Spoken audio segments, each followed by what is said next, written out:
खबरों में बने रहने के लिए बेल आइकन दबाएं और फर्स्ट इंडिया न्यूज को सब्सक्राइब कीजिए। अब खबरों को विस्तार से देख लेते हैं। मुख्यमंत्री अशोक गहलोत का बड़ा बयान सामने आया है। कहा है, शहीद के बच्चों का हक मारकर किसी अन्य रिश्तेदार को नौकरी देना कैसे उचित ठहराया जा सकता है। जब शहीद के बच्चे बालिग होंगे तो उनके बच्चों का क्या होगा, उनका हक मारना कितना उचित है।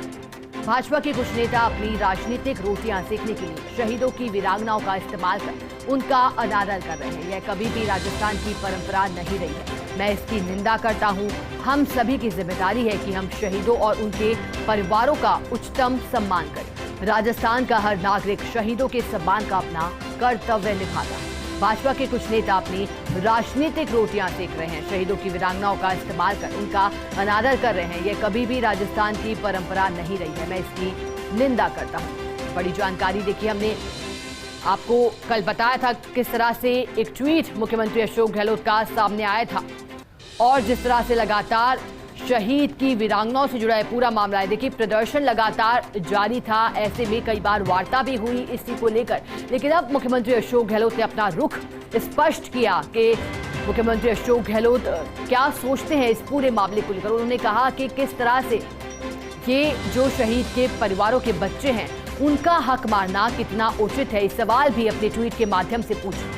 और एक बड़ा ट्वीट इसी को लेकर मुख्यमंत्री अशोक गहलोत ने रखा, क्योंकि न सिर्फ ट्वीट में अपनी राय दी बल्कि राय के पीछे क्या तर्क है वो पूरा तर्क भी इस ट्वीट में मुख्यमंत्री अशोक गहलोत ने लिखा। और चलिए, हमारे साथ इसी खबर पर अधिक जानकारी देने के लिए डेली न्यूज एडिटर अदिति जुड़ गई हैं। अदिति, देखिए, कल भी आपसे इस विषय पर वार्तालाप हुई थी, किस तरह से मुख्यमंत्री अशोक गहलोत का बड़ा बयान सामने आया है।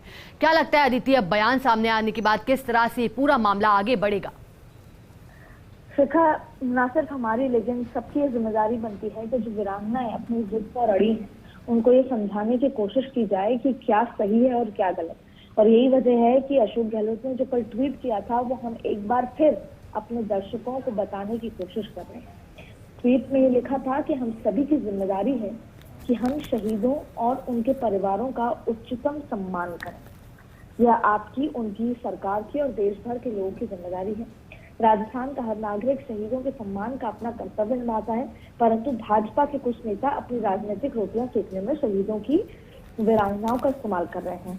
मुख्यमंत्री अशोक गहलोत ने पहली बात ये कही कि वीरांगनाओं के मुद्दे पे, देश के शहीदों के मुद्दे पे कोई भी राजनीतिक पार्टियां किसी भी तरह की राजनीति ना करें।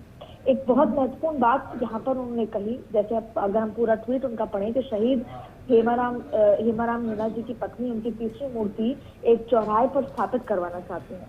बहुत अच्छी बात है, क्योंकि पूर्व में शहीद की 2 मूर्तियां राजकीय महाविद्यालय सांगोद के प्रांगण और उनके पैतृक गांव विनोद कला स्थित पार्क में स्थापित की जा चुकी हैं। लेकिन ऐसे में जो ये मांग है वो अन्य शहीद के परिवारों द्वारा भी दृष्टिगत देखते हुए उचित नहीं है, क्योंकि एक ही जने की 3 मूर्तियां, लेकिन बहुत सारी ऐसी वीरांगनाएं जो उनकी भी इच्छा या उनकी भी ये मांग हो सकती है।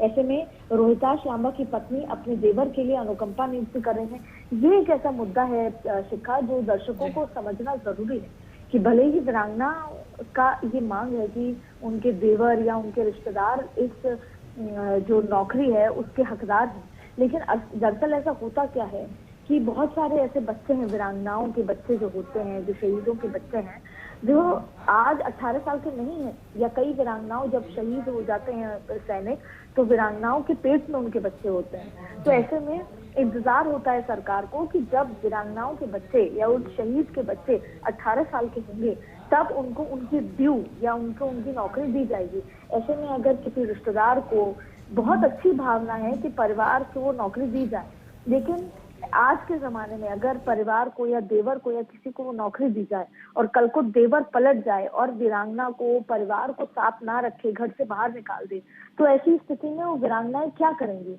तो मुख्यमंत्री अशोक गहलोत या राजस्थान की सरकार की ये सोच है कि ऐसे में जो बच्चे हैं, जो सैनिकों के बच्चे हैं, जो शहीदों के बच्चे हैं, उनका हक कभी भी ना मारा जाए। सरकार इंतजार करेगी जब वो बच्चे 18 साल के होंगे तो वो नौकरी उनको दी जा सके। इसीलिए यदि ये ट्वीट में भी लिखा गया है, यदि आज शहीद लांबा के भाई को नौकरी दी जाती है तो आगे भी वीरांगनाओं के परिजन अथवा रिश्तेदार उनके एवं उनके बच्चों के हक की नौकरी अन्य परिजनों को देने का अनुचित सामाजिक एवं जो पारिवारिक दबाव डालने में लगा सकते हैं। वीरांगना अभी परेशान है, प्रेशर में है, वो ये इच्छा कर सकते हैं, लेकिन क्या हमें वीरांगनाओं के सामने ऐसी मुश्किल स्थिति खड़ी करनी चाहिए? क्योंकि वर्तमान में बनाए गए नियम पूर्व के अनुभवों के आधार पर ही बनाए गए हैं। ऐसे में आज जरूर वीरांगनाएं सोच सकती हैं कि देवर को या रिश्तेदार को दी जाए, लेकिन जब बच्चा 18 साल का होगा तब उनका हक जो है वो उनको मिलना चाहिए। सरकार इसी मंशा से बात कर रही है। यही वजह है कि 1999 में मुख्यमंत्री के रूप में ऐसा ट्वीट में मुख्यमंत्री अशोक गहलोत ने लिखा है कि मेरे पहले कार्यकाल के दौरान शहीदों के आश्रित हेतु राज्य सरकार ने जो कारगिल पैकेज जारी किए एवं समय समय पर इसमें बढ़ोतरी कर इसमें और प्रभावशाली बनाया भी गया। और कारगिल पैकेज में शहीदों की पत्नी को 25 लाख रुपए या 25 बीघा भूमि या हाउसिंग बोर्ड का मकान, भूमि या मकान न देने पर 25 लाख रुपए भी मासिक आय मतलब दी गए थे। और मासिक आय योजना में शहीद के माता पिता को 5 लाख रुपए सावधि जमा भी किए गए थे। ऐसे सार्वजनिक स्थान पर मतलब ये तमाम चीजें राजस्थान सरकार की तरफ से दी गई हैं। ऐसे में मुख्यमंत्री अशोक गहलोत का ये निवेदन है इस ट्वीट के माध्यम से कि जो वीरांगनाएं हैं आज परेशान हैं, सड़क पे बैठी हैं, और अगर वो किसी भी राजनीतिक दल या किसी भी राजनीतिक व्यक्ति से प्रेरित होकर ये सब कर रही हैं, या कोई भी व्यक्ति अगर इस तरह की चीजें राजनीतिक लाभ के लिए कर रहा है तो वो ना करे, क्योंकि जो भी नियम कानून रखे गए हैं वो पुराने अनुभवों के हिसाब से वीरांगनाओं के और उनके परिवार और सैनिकों के हित के लिए करे गए हैं। यही वजह है कि बार बार हमें वो पहला जो लाइन है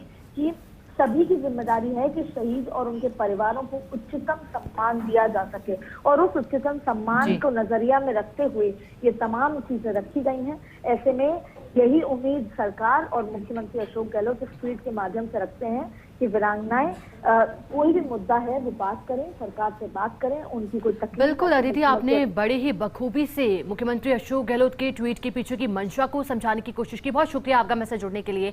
हमारे साथ जयपुर से सहयोगी नरेश शर्मा भी जुड़े हैं। नरेश जी, देखिए ट्वीट को जब सामने आया तो जिस तरह का हमने पहले ही अंदाजा लगाया था कि इसके बाद जो है बीजेपी में किस तरह से माहौल गर्मा सकता है। हालांकि जो उपनेता प्रतिपक्ष राजेंद्र राठौड़, उन्होंने राज्यपाल कलराज मिश्र से भी मुलाकात की है, लेकिन नरेश जी जो ये सबसे महत्वपूर्ण बात है, क्योंकि पूरा मामला गंभीर है, इसमें राजनीति जैसी कुछ भी बात नहीं है, तो जो मुख्यमंत्री अशोक गहलोत अपने ट्वीट के माध्यम से लगातार एक बात का जिक्र कर रहे हैं कि हक मारना उनका कितना उचित है या अनुचित है।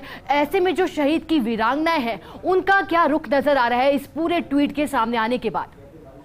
बिल्कुल, देखिए जो मुख्यमंत्री ने अपने भाव प्रकट किए हैं उनमें 3 महत्वपूर्ण चीजें हैं। अदिति ने भी उनका जिक्र किया है। पहली चीज तो उन्होंने सीधा ये कहा है कि ये जो प्रदर्शन हो रहा है इसके बहाने या वीरांगनाओं के बहाने जो बीजेपी के नेता है वो अपनी राजनीतिक रोटियां सेक रहे हैं। अब अगर बीजेपी के नेताओं की बात करें तो बीजेपी के जो सांसद है किरोड़ी मीणा, वो सबसे पहले इन वीरांगनाओं को लेके आए थे जगह जगह, विधानसभा गेट के बाहर, फिर जो शहीद स्मारक है उसके बाद सिविल लाइन्स में, अलग अलग जगह वो धरना प्रदर्शन कर रहे हैं। तो उन्होंने उसको कहा है कि ये राजनीतिक रोटियां सेकना जैसा है। और दूसरा उन्होंने स्पष्ट किया है कि जो करगिल जो युद्ध हुआ था उस समय जो पैकेज दिया था उसको भी बेहतर पैकेज राज्य सरकार ने बनाया था, और उसके अनुरूप ही जो पुलवामा के जो शहीदों की जो वीरांगनाएं हैं उनको पैकेज दिया गया है। और रही उनकी जो मांगों की बात, तो सरकार ने उनकी जो भी पैकेज में जो घोषणाएं थी वो उनको पहले उनको लाभ दिया जा चुका है।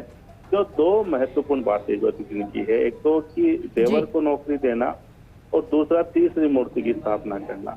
तो देखिए ये नियमों में नहीं है, और ये एक कहा जा रहा है सरकार की तरफ से कि ये न्यायोचित नहीं है, क्योंकि एक गलत परंपरा होगी और उसके बाद हो सकता है भविष्य में इस तरह के राजनीतिक या सामाजिक दबाव बढ़ते जाएं।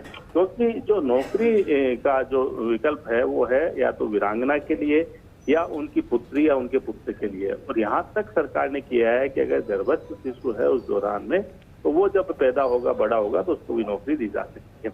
देखिए कई बार पारिवारिक जो कारण होते हैं उनके कारण भी दबाव हो जाता है कि इनके लिए नौकरी के लिए कहिए, तो ये बड़ा मुश्किल काम है। और जैसा अदिति ने कहा कि भविष्य में अगर जिनको अभी नौकरी दिला रही है और वो फिर ध्यान न रखे तो फिर उन बच्चों का क्या होगा, उनका भविष्य क्या होगा।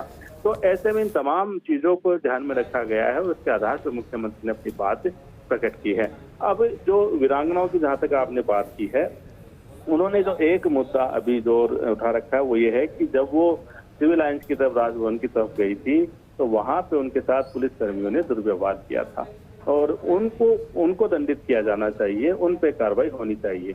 तो हो सकता है कि इसको लेकर सरकार की तरफ से या पुलिस विभाग की तरफ से कोई फैसला हो, क्योंकि जो वीडियो सामने आ रहे हैं, जो उनकी मांग है उनके अनुरूप, ताकि वो संतुष्ट हो सके।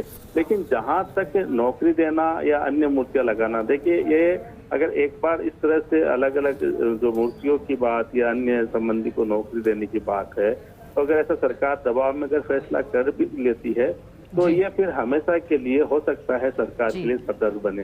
चलिए नरेश जी, आपका बहुत शुक्रिया हमारे साथ जुड़ने के लिए और पूरी जानकारी के लिए।